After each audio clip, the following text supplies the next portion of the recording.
So Kellyanne Conway apparently was attacked back in October, and she's only just talked about it now. And I thought this was absolutely fascinating and terrifying at the same time. The reason I find it fascinating is that she held this back. She didn't talk about it. I have to wonder why. And I think there's probably political reasons for it. I disagree with. Maybe fascinating is the wrong word, but I think it's... What I want to say is what's happening with political violence is getting to a point where I have to wonder why someone would be willing to not talk about it for 4 months or so. And so let's talk about this. And there's some other things I want to bring up too, because Glenn Greenwald has this really great tweet that I think is really important in this context. And I'll start with this. I am no fan of Kellyanne Conway. I don't hate people. The far left, the extremists on the left that are infecting the Democratic Party. Yeah, they bother me. I don't hate them. I just think they're wrong. Kellyanne Conway, don't hate her. I don't hate Trump. I'm not a fan of them. I'm not a big fan. But here's what Glenn Greenwald has to say. If you object to the wrongful treatment of person X, it doesn't make you a supporter of person X. Those who objected to torture and due process denials at Gitmo didn't become Al-Qaeda supporters.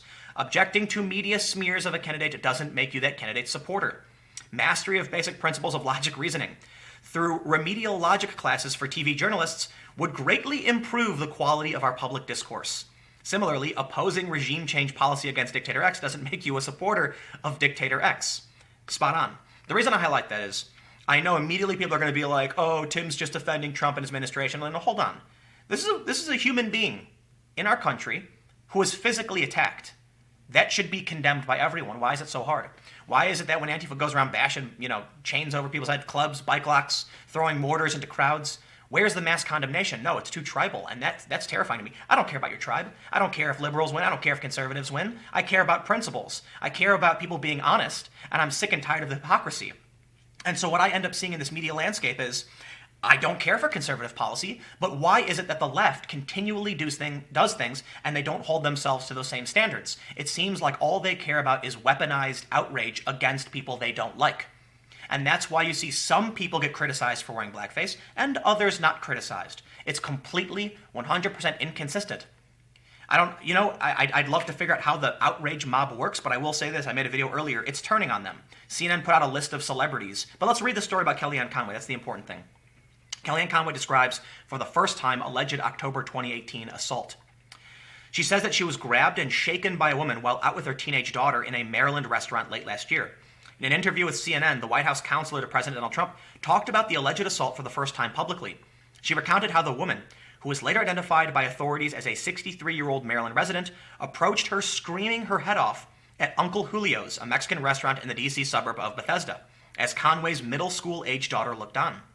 She said, "Somebody was grabbing me from behind, grabbing my arms, and was shaking me to the point where I felt maybe somebody was hugging me," Conway said in the interview for an upcoming story for CNN's series Badass Women of Washington. I can appreciate CNN considering Kellyanne Conway to be a badass woman.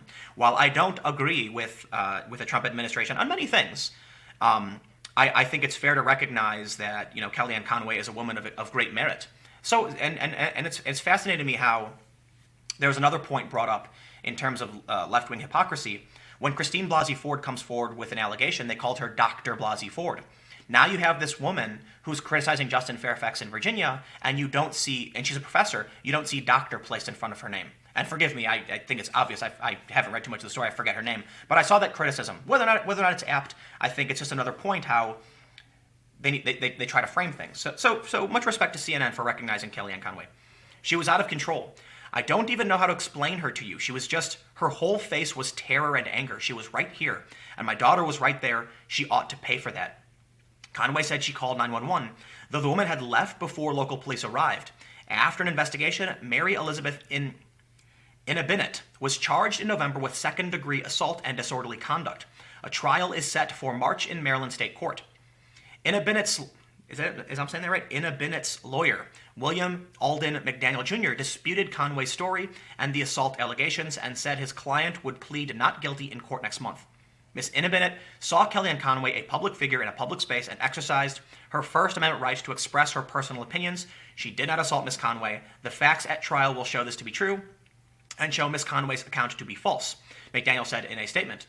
The alleged assault, which was detailed in charging documents obtained by CNN, came in the days following the highly polarized confirmation hearing for now Justice Brett Kavanaugh, who was eventually approved by the Senate for a seat on the Supreme Court, despite testimony from woman Christine Blasey Ford, notice there's no doctor in front of it, who said she had been sexually assaulted by Kavanaugh when the two were in high school. It's unclear whether Anna Bennett's alleged actions were connected to the Kavanaugh nomination fight. According to the narrative in the charging document, Conway told police the shaking lasted a few seconds, but the suspect continued to yell and gesture at her for approximately 8 to 10 minutes before she was escorted from the restaurant. The suspect was yelling "shame on you" and other comments believed to be about Conway's political views. A police corporal wrote in a charging document based on an interview with the restaurant's manager, who told police Conway and Anna Bennett were separated when she first saw them during the incident. So that's the first important thing, right? She talks about this assault, and we can see that according to Conway and how CNN's placed the story, it was politically motivated.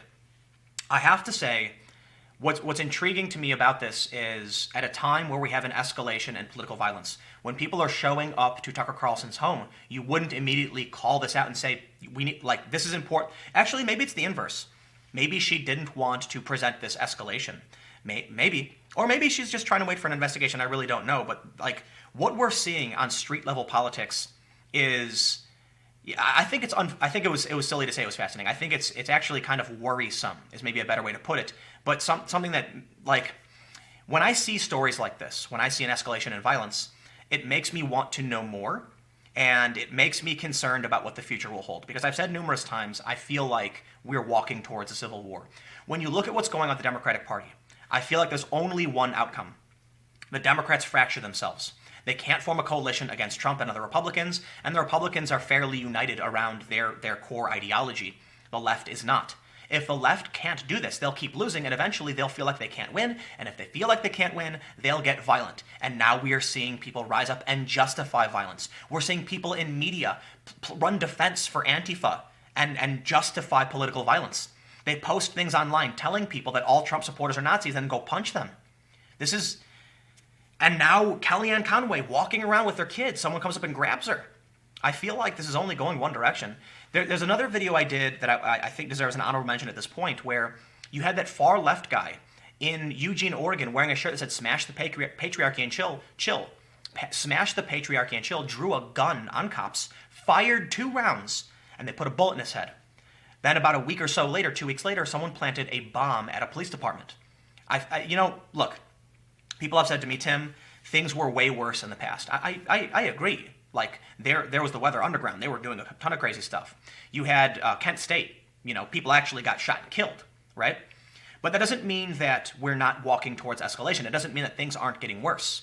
We had, things get better, but now we're literally seeing this untenable situation.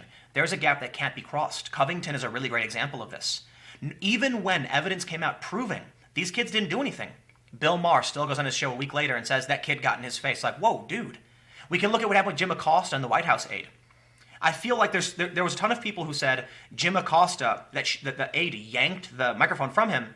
But when you actually break it down and analyze it, and I did, you can see that Jim Acosta, he pushed her arm down and it lurched her forward. But people can't agree on what they see.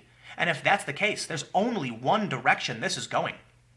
I assure you now, with this story, the left is going to say Kellyanne is lying.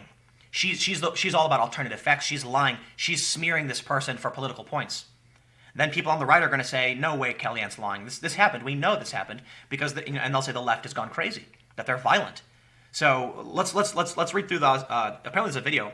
Conway's daughter was able to take a short video of the encounter, which police later used to match against a photo of Anna Bennett they had pulled from state vehicle records after getting her name from a restaurant receipt.